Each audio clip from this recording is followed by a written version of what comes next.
Welcome to the Slop Farm. Enjoy the video.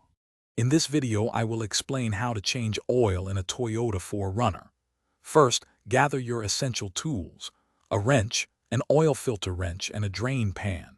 You'll also need new engine oil and a fresh oil filter. Park your vehicle on a level surface, engage the parking brake, and allow the engine to cool for at least 30 minutes. This preparation ensures a smooth and safe oil change process. Now, let's drain the old oil.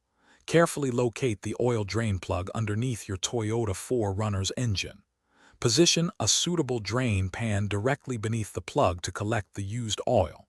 Using your wrench, carefully loosen and remove the drain plug.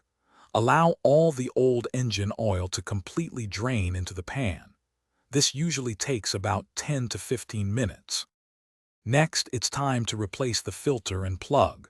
Use your oil filter wrench to remove the old oil filter.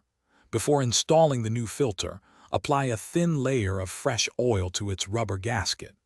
Hand tighten the new filter until it's snug, then give it an additional 3/4 of a turn. Finally, reinstall the drain plug securely, being careful not to over-tighten it. Finally, let's add the new oil and perform a final check. Locate the oil fill cap on top of your engine. For most Toyota 4Runners, you'll need to add about 5½ quarts of new engine oil. Pour it slowly into the fill port. Start the engine briefly to circulate the oil, then turn it off. Wait 5 minutes, then check the oil level with the dipstick, adding more if needed.